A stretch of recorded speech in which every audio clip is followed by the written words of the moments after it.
Hey there folks, Peter Scove here, Music is a Journey. I'm back with another impromptu video. This just struck me last night. I thought, wow, hey, I got something I want to talk about. I have a video that I'm going to do. So, here's what we're going to be talking about. Yeah, the new Blue Oyster Cult album. Alright, so it's already the beginning of March 2021. This came out last year on October 9th, so it's a little bit late. But I just brought it home, I don't know, was it Thursday, Friday, something like that, and gave it a listen the other night, and I was really impressed. First of all, I haven't bought any of the, well, okay, to say recent Blue Oyster Cult albums. The one before this was 2001, so there's a 19-year gap. But basically, after Club Ninja, I didn't buy anything, and I think since then there were 3 other albums, and then this 19-year gap, and then this one here, The Symbol Remains. And I just had this kind of feeling like, I should check it out, it might be good. And before I tell you what I think about it, just a little bit of background information about myself and my relationship with Blue Oyster Cult's music. Back around 1983, 84, I was just getting into metal and getting into Judas Priest and all that. And a friend of mine said, you gotta check out Blue Oyster Cult, they're really heavy. And shortly after that, I heard Take Me Away from the Revolution by Night on the radio, and I thought, yeah, that's a pretty good heavy rockin' song, yeah, I'll buy the album. So I bought the Revolution by Night on cassette, loved that first song, and then after that, it was mostly, what the heck is going on? This band is not really all that heavy. I mean, there were songs like with a piano intro and a kind of, steady pop beat to it, very melodic. A song like Shooting Shark also sounds very much like an 80s pop rock song, but I love the melody. There were a couple of other tracks in there that were a little bit heavy, but nothing like Take Me Away, so I was kind of disappointed. Anyway, since then, there have been periods where I felt like I had to pick up 1 or 2 more Blue Oyster Cult albums, and I have, and then kind of moved on, and after a while went back again. In fact, just last year when I was doing my hard rock and heavy metal of 1977, I thought I'd better go out and get that Spectres album because Godzilla is on that one, and that's a pretty cool song. Anyway, since then I kind of left Blue Oyster Cult alone again, but I'd recently been thinking about an album, which I'm going to talk about in a moment. And then I decided, I should really check out the new one. So here it is. Now at this point here, the only 2 members left from the original lineup, the lineup that was on the first 8 albums, for sure anyway, that is Donald Roser, otherwise known as Buck Dharma, guitars and vocals, and Eric Bloom, guitars and vocals. So I think that's actually pretty good, because when a band gets this far down the line in their career, you got to remember they basically started around 1967. And under various monikers, including the Soft White Underbelly, eventually changed to Blue Oyster Cult, the name that was taken out of Sandy Pearlman's Imaginos story that he had written way back in the mid-60s. Okay, that's a lot of history I'm adding in here, but anyway, a band that's been around that long, 2 main vocalists and guitarists, they have a lot to say about how the sound of the band is. Obviously, the lead vocals and lead instruments, especially guitar.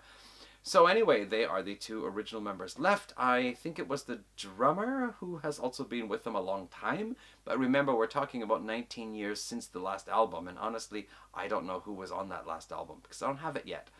Okay, so what do I think about this album here? Well, first of all, it is a 14-track album. It is just over an hour long. And right from the get-go, it sounds like a Blue Oyster Cult album. The first track, That Was Me. It's kind of a look back on all sorts of trouble that was caused, or all sorts of danger signs or problems.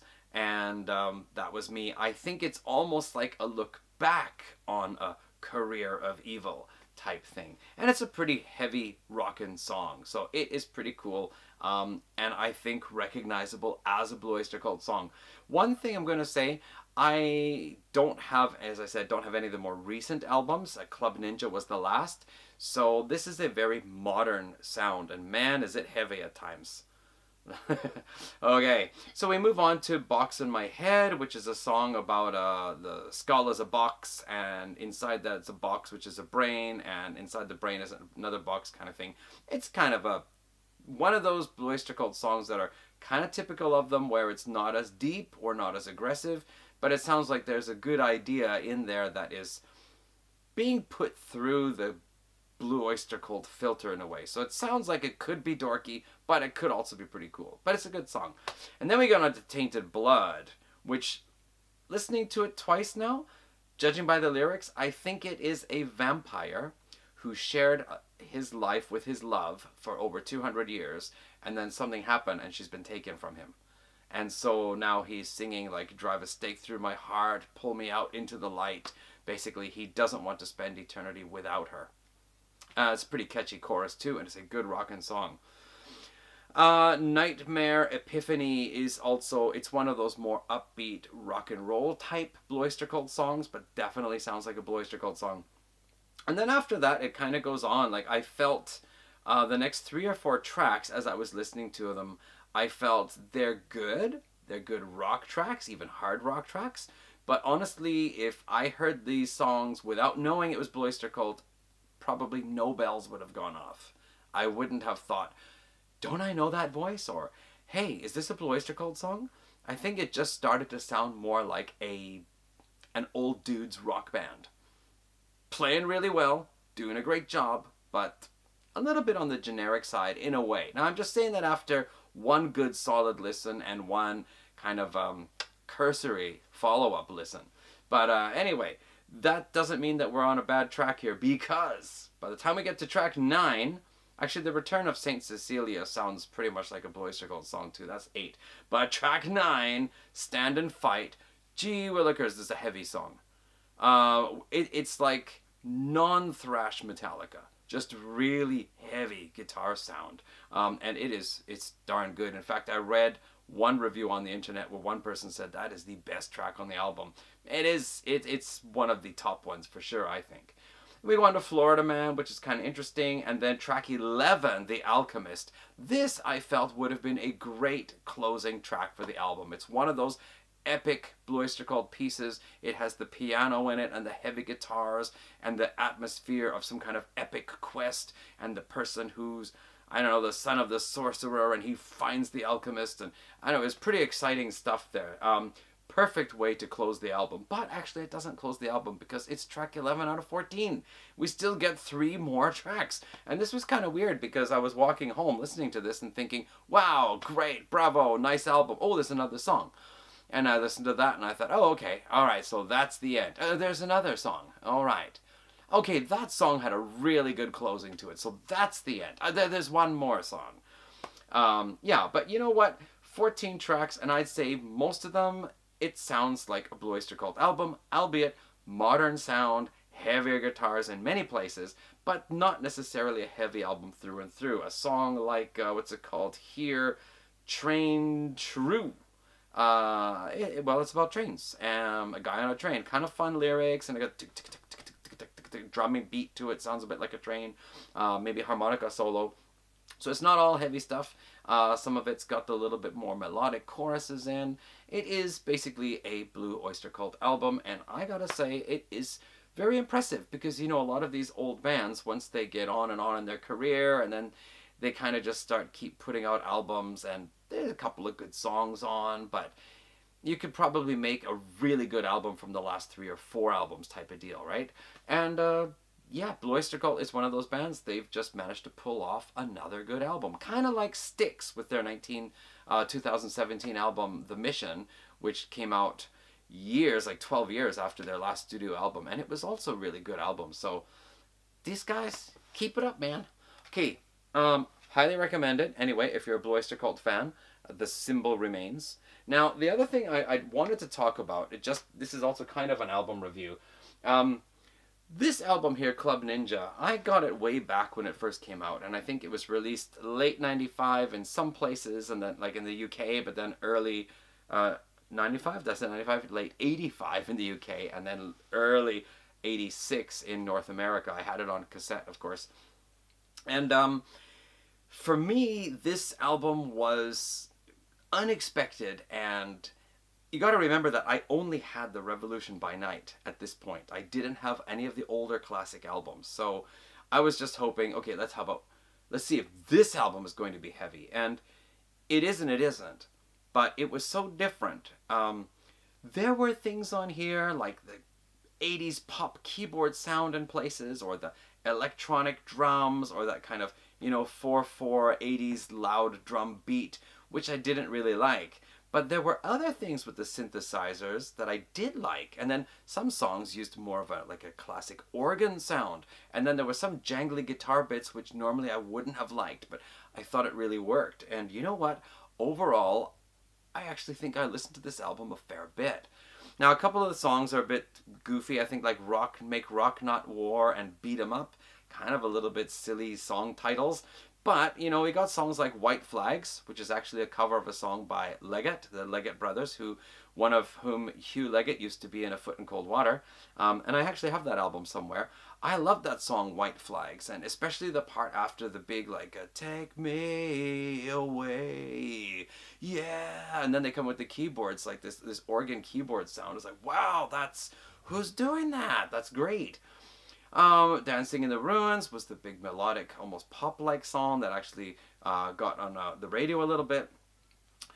Perfect Water is cited by some people as is the best song on the album, and also one really great Blue Oyster Cult song.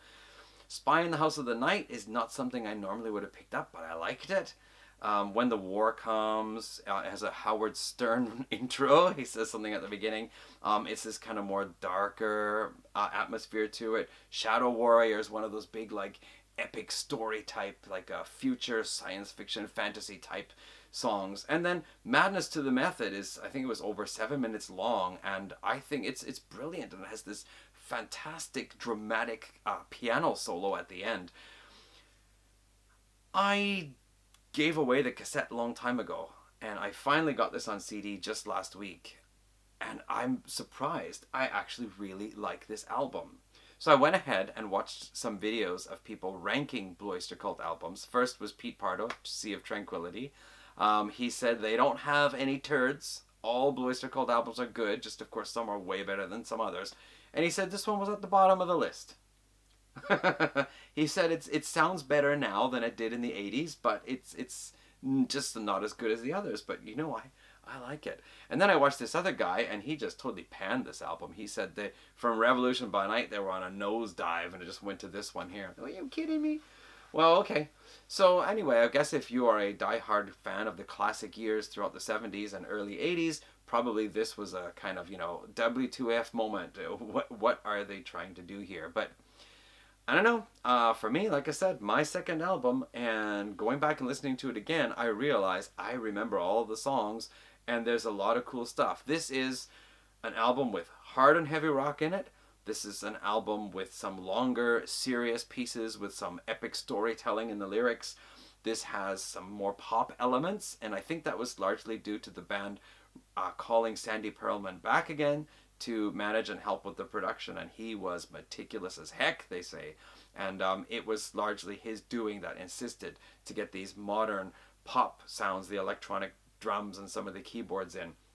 But I think they used them wisely in most cases. Yeah, and then you've got some of these longer tracks with different parts to the songs. You've got the dramatic piano solo that I mentioned. It's a bit of pop, it's a bit of prog, it's a bit of hard rock, it's a bit of heavy rock. It's a pretty amazing album, I think. But hey, a lot of people don't like it. Okay, so anyway, I just really wanted to say that about the Blue Oyster Cult new album, The Symbol Remains. What a great album I think this is. I do highly recommend checking it out. And if you really think you don't like this album, well, okay then, but maybe you want to give it another chance? Yeah? No? All right. Anyway, that's all I wanted to say. Blue Oyster Cult. I haven't even started on my next episode video yet, so just throwing that out for now. And that wraps up this video here. Thank you for watching, and hopefully see you around in the next video coming up soon. All right.